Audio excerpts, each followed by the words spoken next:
hello guys आं निजम आरो नोंथांमोना नायबाय दं आंनि निजम ब्रह्म यूट्यूब चैनल BTR थामथि एकर्ड 2020 मायथाइनि 27 जानुवारि खालाराव जानानै थांबाय नाथाय BTR नि बे एकर्डआव थामथि एकर्डआव मा माखौ थिसुनाय जादों नोंथांमोना आंखौ कमेन्ट खालामनानै बुंबाय थादों बर' रावाव बुंनानै हो जों मा मोनगोन आरो बेखौनो दिनै नोंथांमोननि गेजेराव आं बेखावनानै होगोन गुसुङै बेखावना होगोन नोंथांमोना जुदि मिथिगौबा नायनाङा आरो जुदि नोंथांमोना मिथियाखै दाबो अब्ला नोंथांमोना आंनि भिडिअखौ जोबजासिम नायबानो जाबाय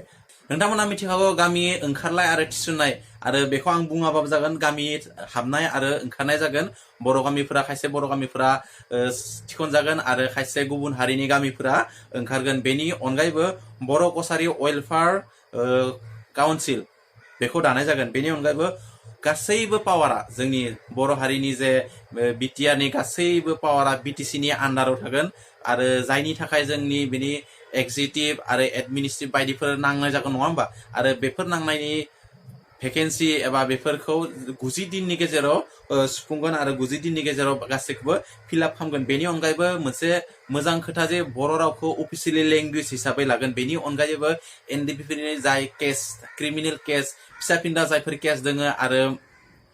बेसे गिदिर केसखौ लानाय जागोन मिथिया आं आसा खालामो गासैबो केसखौनो बिसोरो डिसमिस खालामजोबगोन मानोना बेयाव क्रिमिनेल केसखौ उइथड्र खालामना लानानै बिथांमोना खोथाखौ बुंदों आरो बेनि अनगायैबो जब साख्रिनि बिथिङाव आगोलो सिगां जेब्ला BTC दङमोन BTC सरकारा मा खालामोमोन 4 ग्रेडनि साख्रिफोरखौ बिथांमोना डाइरेक्टयै बिबुंथि होयोमोन एबा डाइरेक्टयै एपइन्टमेन्ट होयोमोन नाथाय दानिया 4 ग्रेडनि सायावबो जोंनिया BTR दिनै डाइरेक्टयै एपइन्टमेन्ट होनो हागोन नैबे थामथि गोरोबथायनि गेजेरजों बेनि अनगायैबो मा जादों लेन्ड राइट हानि मोनथाय आरो हानि मोनथायखौ जों थोंजोङै एबा जोङो बेयाव रोखायै नुनो मोनदों हानि जे मोनथाय आरो बे हानि मोनथाया जोंनिया आरो जोंनि जे हानि बेफोर प्रब्लेम आरो बेफोर हानि प्रब्लेमफोरा जोंनिया सल्भ जागोन बेनिफ्राय कार्बि आलं आरो दिमा हासंखौ ST हिल्स खालामनाय खोथा आरो बेखौबो बेयाव रोखायै लिरनाय दं ST हिल जागोन आरो खेराइ सेन्टार नांगौ जोंनो बर' हारिनि थाखाय खेराइ सेन्टार आरो बे खेराइ सेन्टारखौ गायसननाय जागोन बेनि अनगायैबो मिउजियाम बड' मुभमेन्ट मेम'रियेल मिउजियाम आरो बेखौ गायसननाय जागोन बेनि अनगायैबो मा जागोन ट्राइबेल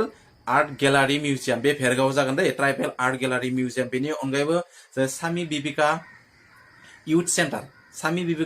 सेन्टार गायसननाय जागोन आरो कालचारेल कमप्लेक्सखौ गायसननाय जागोन बेनो बाथौ हिरिम्बाफुरिखौ कुंग्रिघाटआव गायसननाय जागोन आरो बेनि अनगायैबो सोलोंसा बा फरायसालि एबा फरायनाय बिथिङाव जोंनो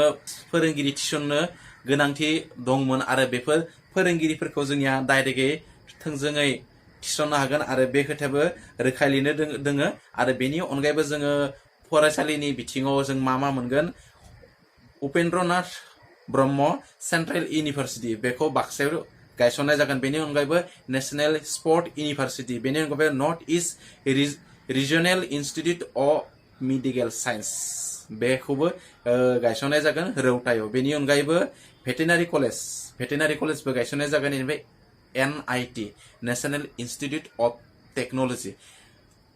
खोनानानै गोबां मोजां मोनदों नेशनेल इन्स्टिट्युट अफ टेक्न'लजि बेनि जायगायाव जुदि IIT जायोमोन आरो मोजांसिन जाबावगोन नाथाय IIT जानो थाखाय एसे उसुबिदा दं मानोना गुवाहाटीयावथ' IIT दंखायो बेनि थाखायनो एसेबां खम डिस्टेन्सनि गेजेराव बिथांमोना होआबो जानो हागौ भारत सरकारा बेनिखायनो बेयाव एसे जोंनिया उसुबिदा जाना दङ थेवबो जोंनो NIT होदों नेशनेल इन्स्टिट्युट अफ टेक्न'लजि बेफोरबायदिनो मोननैसो आरो दंबावो फिसा आरो आं बेफोरखौ नोंथांमोननो होनो नाजायाखै आरो जोंनो जि नांगौ गोनांथि आं बेफोरखौनो नोंथांमोननो खोन्थानानै होबाय आरो मोनसे खोथा मा जानो आं जेब्ला 1K साबस्क्राइब जादोंमोन आंनि यूट्यूब चेनेलाव अब्ला आं मोनसे नोंथांमोननो गिफ्ट भिडिअ होबाय थादोंमोन आरो बे गिफ्ट भिडिअखौ नोंथाङा डिसक्रिप्शनाव लिंकआ दङ बेयाव नोंथांमोना जुदि देरहानो हायो अब्ला नोंथाङा आंनि यूट्यूब चेनेलनिफ्राय 1000 रां मोनगोन बेनिखायनो डिसक्रिप्शनाव लिंकआ दङ नोंथांमोना चेकिं खालामनानै नाय आरो बे लिंकआव थांनानै नोंथाङा भिडिअखौ नायनानै भिडिअ रुल होनाय दङ आरो बे रुल बायदियै नोंथांमोना आंखौ कमेन्ट खालामबानो जाबाय आरो कमेन्ट खालामनानै नोंथांमोननि जायखिजाया सासे आं सायख'गोन बेनिफ्राय आंनि रेन्डमजों गुगोलाव रेन्डम पिक खालामगोन आरो बेनिफ्राय जायखिजाया सासे आंनि यूट्यूब चेनेलनिफ्राय 1000 रां मोनगोन आरो आं आसा खालामो आंनि दिनैनि बे गुसुङै बुंनाय BTR नि जे मोननांगौ जोंनि थामथि गोरोबथायनि आरो बेखौ आं नोंथांमोननो गुसुङै बेखावनानै होबाय आं आसा खालामो जे नोंथांमोना मोजाङैनो बुजिना मोनदो आरो जुदि नोंथांमोना नुखादो गोबां भिडिअफोरावनो नुखादो नोंथांमोना आरो बेफोर भिडिअफोरखौबो नोंथांमोना नायनानै लाबानो जाबाय जुदि मोजाङै बुजि मोनाखैबा आं मानोना आं